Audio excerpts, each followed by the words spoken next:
RLV രാമകൃഷ്ണനെതിരായ അധിക്ഷേപ പരാമർശത്തിൽ മോഹിനിയാട്ടം കലാകാരി സത്യഭാമയ്ക്കെതിരെ ആഞ്ഞടിച്ച് സാംസ്കാരിക കേരളം. സത്യഭാമയുടെ പ്രസ്താവനകളെ തള്ളിക്കളയുന്നുവെന്ന കലാമണ്ഡലം വ്യക്തമാക്കി. തൃപ്പൂണിത്തുറ RLV കോളേജിൽ രാമകൃഷ്ണനെ പിന്തുണച്ച് ബാനറുകൾ ഉയർത്തി. സാംസ്കാരിക രംഗത്തെ പ്രമുഖരും സത്യഭാമയ്ക്കെതിരെ രംഗത്തെത്തി. വിഷയത്തിൽ മനുഷ്യാവകാശ കമ്മീഷൻ കേസെടുത്തു. ജാതിയും നിറവും പറഞ്ഞുള്ള സത്യഭാമയുടെ അധിക്ഷേപ പരാമർശങ്ങളെ പൂർണ്ണമായി നിരാകരിക്കുന്നെന്ന് കലാമണ്ഡലം. സത്യഭാമയുടെ പേരിനൊപ്പം കലാമണ്ഡലം എന്ന് ചേർക്കുന്നത് സ്ഥാപനത്തിന് തന്നെ കളങ്കമാണെന്നും പൂർവ്വ വിദ്യാർത്ഥി എന്നതിനപ്പുറം സത്യഭാമയ്ക്ക് സ്ഥാപനവുമായി ബന്ധമില്ലെന്നും കലാമണ്ഡലം VCയുടെ പ്രസ്താവനയിൽ പറയുന്നു. രാമകൃഷ്ണന് ഐക്യദാർഢ്യവുമായി RLV കോളേജിൽ ബാനറുകൾ ഉയർത്തി. സത്യഭാമയുടെ പരിപാടികൾ ബഹിഷ്കരിക്കണമെന്നായിരുന്നു കോളേജ് പ്രിൻസിപ്പലിന്റെ പ്രതികരണം. ആ കല പഠിപ്പിക്കുന്ന ഒരു ടീച്ചറാണെന്ന് ആലോചിക്കണം. അപ്പോൾ ഒരു കറുത്ത കുട്ടി വന്നു കഴിഞ്ഞാൽ ടീച്ചർ പഠിപ്പിക്കില്ലേ?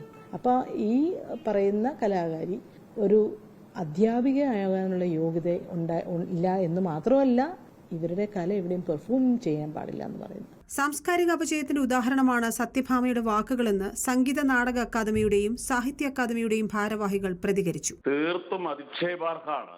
യഥാർത്ഥത്തിൽ ഒരു കലാകാരിയായിരിക്കാനുള്ള യോഗ്യത അവർക്കില്ല. ഒരുതരം ബോഡി ഷെയ്മിങ്ങുമാണ്. അങ്ങനെ പറഞ്ഞാൽ മാത്രം പോരാ, മനുഷ്യാവകാശ ലംഘനമാണ്. അവർക്കെതിരെ കേസെടുക്കണം. ഈ തൊലിയുടെ നിറം വെച്ചിട്ട് കലയെ അളക്കുന്നവര് കലാകാരന്മാരായിട്ട് കലാകാരികളായിട്ട് ഇരിക്കാൻ, ആ പേരുച്ചരിക്കാൻ പോലും യോഗ്യതയില്ലാത്തവരാണ്.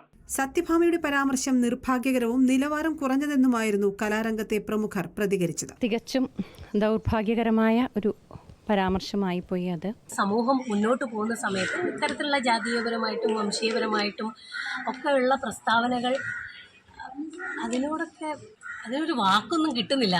അത്രയും നിലവാരം കുറഞ്ഞ രീതിയിലാണ് നമുക്ക് തോന്നിയിട്ടുള്ളത്.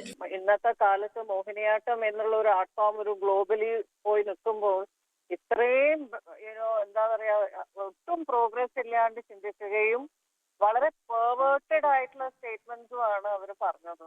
ഇടുക്കി സ്വദേശിയുടെ പരാതിയിൽ സത്യഭാമയ്ക്കെതിരെ മനുഷ്യാവകാശ കമ്മീഷൻ കേസെടുത്തു. News desk reporter.